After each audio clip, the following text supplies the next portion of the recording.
कितना मुश्किल है गाना बनाना। हर साल 36 मिलियन गाने रिलीज होते हैं। पाकिस्तान में सिंस 2021 750% इंक्रीज आया है in the number of songs जो हर साल रिलीज होते हैं। एंड आई कैन कॉन्फिडेंटली से हमारी music industry has never been better. कितना मुश्किल है गाना बनाना। Spotify रैप रिलीज करता है जिधर वो हम सब की कलेक्टिव लिसनिंग हिस्ट्री को देख के top albums and top artists हमारे सामने रखता है। 2025 में तला Anjum Mr. Most Streamed, but wait, who's this guy? And then top albums में भी it's Umair, Umair and Umair. 2024 में same story. Second most streamed is Umair, second most streamed track is Umair, and top 2 albums by Umair. Why does every hit song in Pakistan have Umair's name on it? ऐसे कैसे हो सकता है that, wait, did I tell you? Umair singer भी नहीं है. He's a producer, वो music बनाता है, beats बनाता है. And almost हर गाना जो वो release करता है is a super hit. मतलब मुझे पता था कि हाँ यही है और यही मुझे करना है। कुछ भी मतलब कुछ भी पॉसिबल, आप कुछ भी कर सकते हो। मैंने एक एक्सेल शीट बनाई है to show you.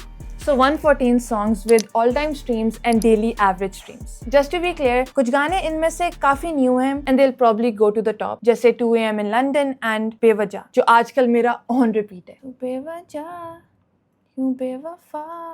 ये डाटा अप्रैल के फर्स्ट वीक ऑफ 2026 का अपडेटेड है। इसमें से 73% गानों के मिलियन से ज्यादा लिसन्स हैं एंड 20% गानों के 10 मिलियन से ज्यादा। This is like professional artist level and I can bet अगर आप कोई भी गाना आज का सोचो पाकिस्तान का which is a hit, there is a 9 out of 10 chance कि वो उमर का गाना होगा। अभी वो सिर्फ 22 years का है एंड 2019 में जब वो सिर्फ 15 साल का था उसने अपना हिप हॉप डेब्यू रिलीज किया था विद यंगस्टर्स का असली है। The first song we did with him was असली है वो तो मैं कभी नहीं भूल सकता। And it peaked at number 1 on YouTube charts. And मुझे कब पता चला उमर का, जब उसका नाम हर जगह नजर आना शुरू हो गया। कुछ साल पहले जब हम कोई भी गाना देखते थे सिर्फ एक चीज नजर आती थी, singers name at the top, may be band का नाम, मे बी कोई कंपोजर छुपा होता था डिस्क्रिप्शंस में, लेकिन गाने का फेस हमेशा सिंगर। बट देन कुछ साल पहले तला अंजुम के गानों में आपको एक और नाम नजर आना शुरू हो गया, देन हसन रहीम के साथ, देन ऑलमोस्ट हर किसी के साथ यूथ सी उमर। प्रोड्यूसर स्पॉटलाइट में आ रहा था, producer was becoming the artist. But फिर एक मैसिव गाना, फिर एक और, फिर से एक और, फिर तला अंजुम मिस्टर मोस्ट स्ट्रीम्ड की 2 एल्बम्स में 7 नाम बैक टू बैक जो टॉप पर गई थी एंड देन एक सोलो एल्बम जिधर उमर मेन आर्टिस्ट है and everyone else the biggest names in the industry feature हो रहे हैं उमर के गानों पर। ये 20 साल का लड़का अ म्यूजिकल जीनियस, उसने सिंगल हैंडेडली इंडस्ट्री को बदल दिया है। ये कोई नेपो बेबी नहीं है, किसी बैंड से नहीं है, म्यूजिक प्रोफेशनली नहीं पढ़ी, बट स्टिल वो ऐसा काम कर रहा है जो कोई और नहीं कर सका। Who is Umar? उमर पाकिस्तान के ट्रेडिशनल म्यूजिक सिस्टम में बड़ा नहीं हुआ था। यूजुअली पाकिस्तान में 3 तरीकों से म्यूजिशियंस आगे बढ़ते हैं, क्लासिकल ट्रेनिंग और बैंड कल्चर या television industry, specially shows like Coke Studio. But Umar ऐसी जनरेशन से था जो कंप्यूटर्स के साथ बड़े हुए with YouTube and music production softwares. So उसका सबसे पहला interaction with music was through these digital experiments. Around 2012 उससे म्यूजिक का शौक शुरू हुआ। वो म्यूजिक बहुत गौर से सुनता था बट दूसरे लोगों से फर्क। लाइक एनी जीनियस वो बहुत क्यूरियस था कि म्यूजिक बनती कैसे है। वो बीट्स को नोटिस करता था, the textures, the atmosphere of the music. वो ऐसी चीजें नोटिस करता था जो एक आम इंसान के लिए इनविजिबल होंगी एंड इसी क्यूरियोसिटी की वजह से वो म्यूजिकल सॉफ्टवेयर्स पे खुद गाने बनाना शुरू हो गया। थ्रू ट्रायल एंड एरर वो कोशिश करता रहा। I actually did a deep dive into his initial music. अब यूट्यूब मुझे कॉपीराइट ना कर दे तो मैं थोड़ा सा सुनाऊंगी। ऑन March 15, 2019 उसने शमून इस्माइल के marijuana जो उस वक्त बहुत फेमस गाना था उसका रीमिक्स रिलीज किया था। Listen to this. Wow.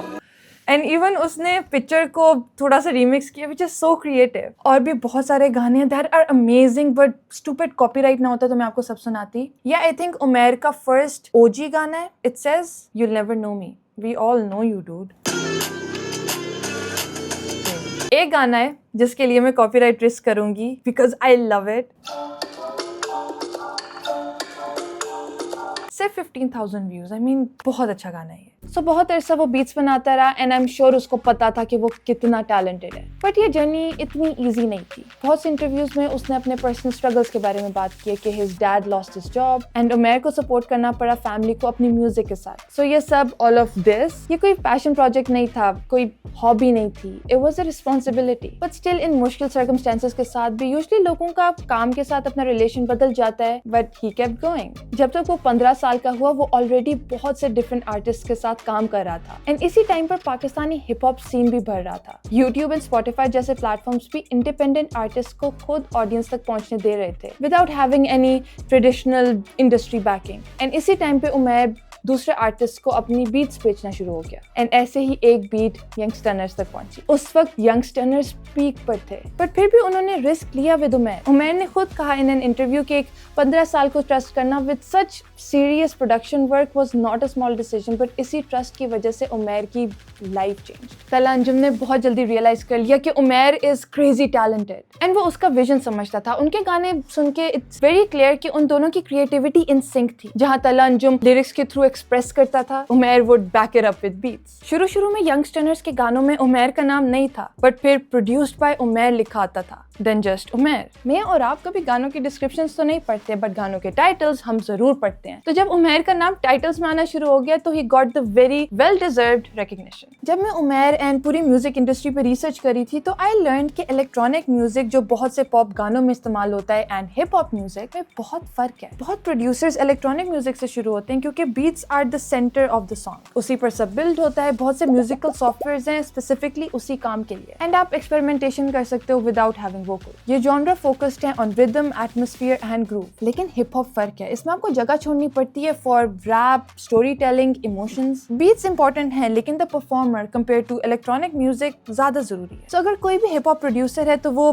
Beats को एंड परफॉर्मर को अलग नहीं रख सकता, ये दोनों इंटरलिंक्ड है एंड इसीलिए Umair as a producer collaborative गाने बनाता है instead of just purely instrumental tracks. And अगर आप प्रोड्यूसर के गाने में रोल देखो ना तो इट फील्स लाइक सिंगर से ज्यादा प्रोड्यूसर जरूरी है, but I am sure that's not true. It highly depends on कि सिंगर एंड प्रोड्यूसर का रिलेशनशिप कैसा है, क्योंकि गाने की मेलोडी चूज करना, अरेंजमेंट डिसाइड करना, इमोशनल टोन इन्फ्लुएंस करना, अब वो सिंगर खुद करे या प्रोड्यूसर करे, ये रूल सेट इन स्टोन नहीं है। कुछ पार्ट सिंगर करता है, कुछ पार्ट प्रोड्यूसर करता है, कुछ पार्ट वो मिलके करते हैं, इसलिए इन दोनों का रिलेशनशिप बहुत इंपॉर्टेंट है। And may be that's why क्योंकि उमैर एक को ऑथर है गाने का, वो काफी सेंट्रल है to the entire production of the song, उसको मेन आर्टिस्ट के क्रेडिट्स देते हैं। वो इतने ज्यादा गाने रिलीज करता है कि if you do the math it's like 1 beat every 1 to 2 days।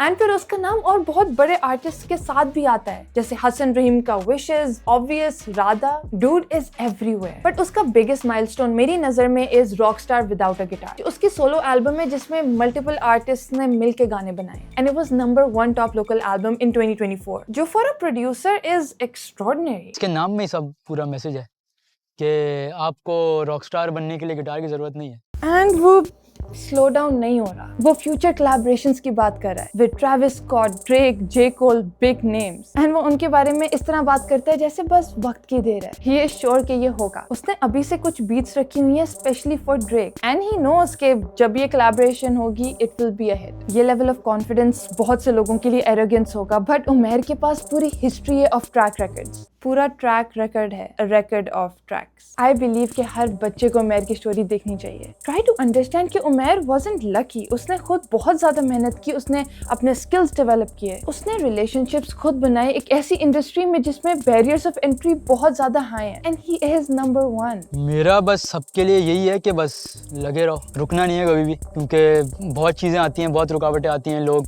बहुत कुछ बोलते हैं, लेकिन वही लोग कि फिर बच्चे आके आपको बोलते हैं big fan. Umair is an example कि आप उस फील्ड के पीछे ना जाओ जिसका स्कोप है। आप जिस चीज़ के बारे में पैशनेट हो, आप उसमें 100% मेहनत करने के लिए रेडी हो। Be honest with yourself and you will be successful. Umair is a genius and मेरे लिए he is an inspiration and keep pushing forward even if रास्ता अनक्लियर हो, क्योंकि एक्स्ट्रॉर्डिनरी चीज़ें होती हैं एंड हो रही हैं।